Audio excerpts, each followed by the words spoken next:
10 overly complicated steps to writing a convoluted song. 1. Start out with one element, let's say harmony. 2. Add a melody that goes with the chords. 3. Spend hours trying to find lyrics that fit both your melody and harmony. 4. Write parts for other instruments that fit everything you have so far. 5. Write the next section of the song in the exact same fashion. 6. Try to find musicians that go well with the songs and record them. 7. Attempt to make all your different ideas in your song fit together through production. 8. Put your song on SoundCloud. 9. Be disappointed when no one listens to it. 10. Die alone and without anyone ever hearing your song, and your cats don't count. This book is what I'm going to talk about today. This is a little bit different than my other videos, but this book has just completely shifted my mindset on writing and producing songs. It's called The Addiction Formula by Friedemann Finheisen. If I've pronounced that wrong, please correct me. That's the best way I can pronounce it. I have the audiobook of this. I started out listening to it, loved it, quickly realized I need to get the hard copy because there's some diagrams and graphs in it. So today I'm going to tell you about what I've learned from this book, kind of review the book. I guess it's kind of my first book review. I've never done a book review before. And tell you why I think you should read it in its completion. It's easy read. Yeah, so that's what we're going to do today. My name is Ian, and I am the founder of the Triple Threat Artist Online Producer course, which is an amazing course and community with some incredible musicians that are learning to become triple threats. They are singer-songwriters that are trying to also add that production to their title, singer, songwriter, producer, so that they're a triple threat. The advantage of this is that if they have an idea in their head, they can quickly get it into airwaves by making it, recording it, producing it. And even if they use another producer, they can command a lot of respect in their production and convey what they're trying to do in their song before they work with a producer. So we love helping other students like this. Myself and my friend Josh Doyle, who's an amazing producer, together we lead this little class. It's a great online small boutique community. If you'd like to join us, you are more than welcome. The link is below. Come check us out. We also have a couple free tools that you are welcome to use. Just click the links below. One is a template. It's a PDF basically of a guide. We call it the Red Zone Production Timeline. And it shows you just the steps you need to really think about in planning your producing of a song. And the other one is something that I created called Gizmo, which uses Airtable to track all the metadata for your songs so that you don't lose stuff and you can build reports really easily. And it's free, so you can download it below. All right, so let's get into this. I am going to try to explain this book the best I know how in one pass. I'm not going to do any edits on this video. I just want to convey what I know. I'm going to talk to you like a friend here. Oftentimes when I'm doing videos, I slice things together because I can't talk in one take very well, but I want to try to just explain this to you, just like we're in Oprah's book club, right?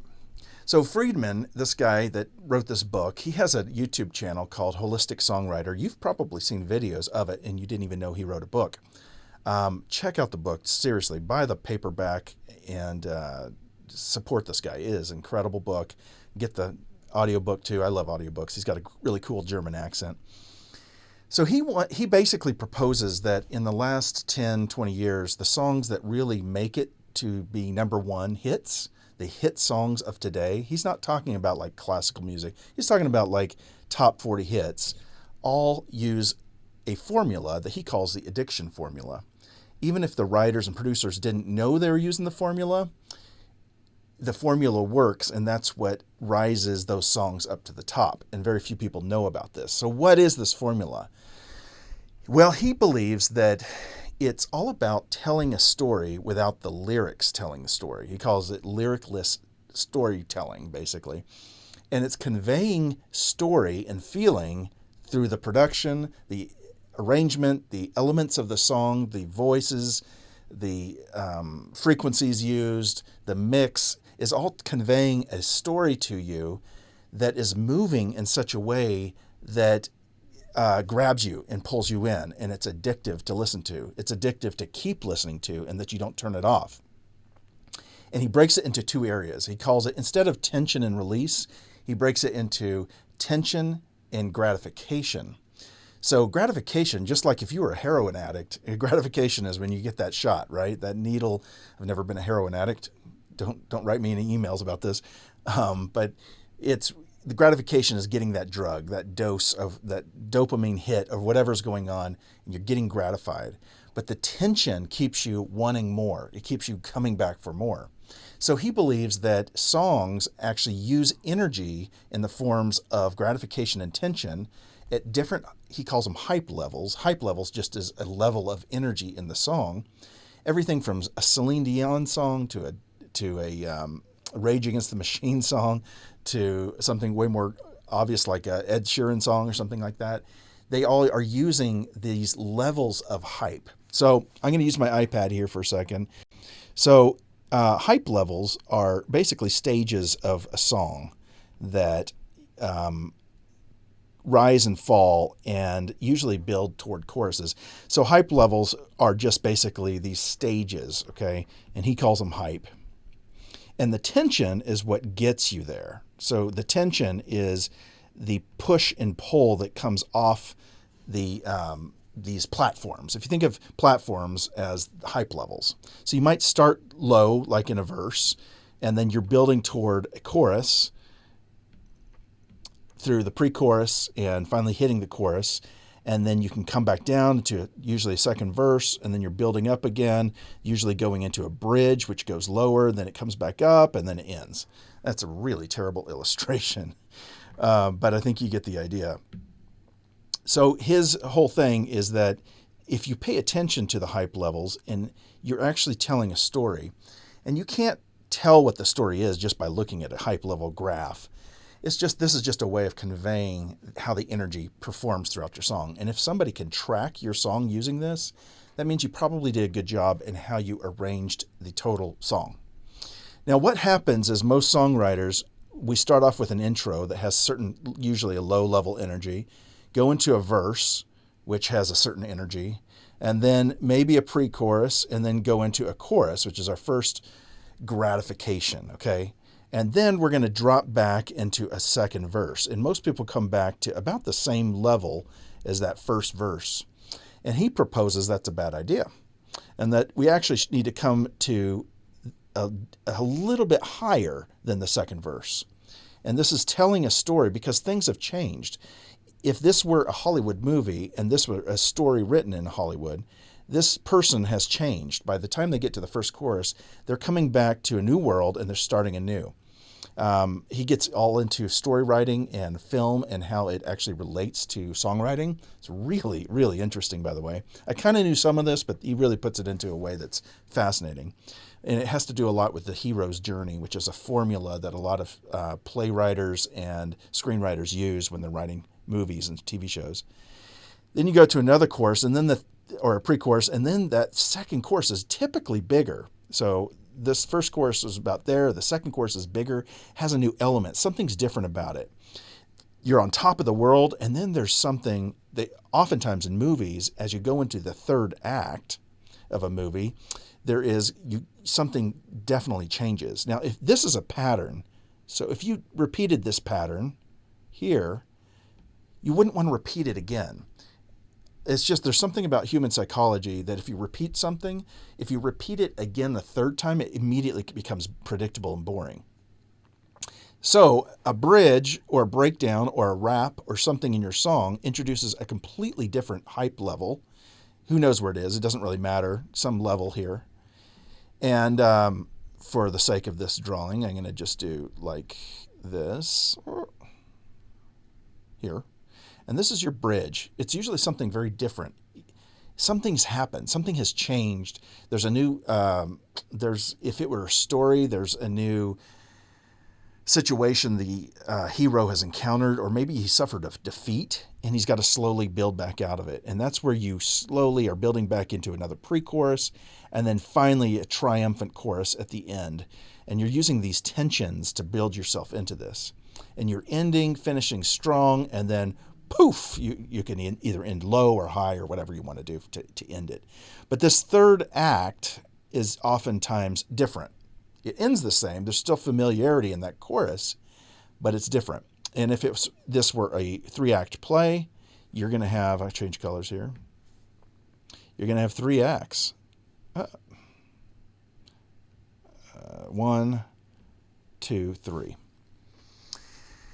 Anyway, most songs use this formula because it really works. But he doesn't propose you have to use this formula. He just says understand this formula really well so that you can write your own energy curve, so that you understand and that you're writing with intention. So what is energy? That's the next question in all this. Energy in a song is the way it's you can't really measure it in units because it could be volume. It could be the amount of frequencies you're using. It could be the complexity of the rhythm, the amount of subdivisions. It could be the guitar riff. It could be an effect. It could be a filter. So those are a lot of production things, but it could be parts. It could be the songwriting. So understanding how each element in a song affects the energy is kind of the key. So there's a whole chapter 2 of his book really breaks down the elements and how each element, like the arrangement of the song, affects the energy. And if you're trying to build energy, do these things in your arrangement. If you're trying to lessen the energy or go to a lower hype level, do these things in the arrangement. Then he gets into vocals. And if you're trying to, like, for instance, if you belt, that's going to be a very, that's going to really add to your hype level of that part of your piece. If you're using falsetto, that's going to give a different kind of energy level. And he breaks it down into this energy, doing this is going to change your energy level more than this, more than this, more than this. It's really, really fascinating. He does that for guitars, synths, bass, drums, vocals, arrangement, lyrics. Lyrics have a lot to do with it. But I'll give you a great example. So let's say, back to this illustration here, I'll change colors again. Let's say I'm in this area right here where I'm in the second verse and I'm trying to build up to this big chorus, the second big chorus. Well, there's a number of different ways you can do that. Let's just start with drums. If I am, maybe the second verse is I pulled the kick out and so I just am using the snare. If I start adding the kick back in on maybe the full notes in the pre-chorus here, and then the full beat comes back in here, I've added a lot of more subdivisions in that kick drum, and now I've elevated the hype level for that second chorus just using a kick drum. It's pretty fascinating. So you often hear snare drums. That's just building tension by changing the subdivisions of that snare drum to pull you into that chorus. So oftentimes we think of tension as building up, but there's also tension building down. Another really interesting thing in this book is he talks about what they call implied tension.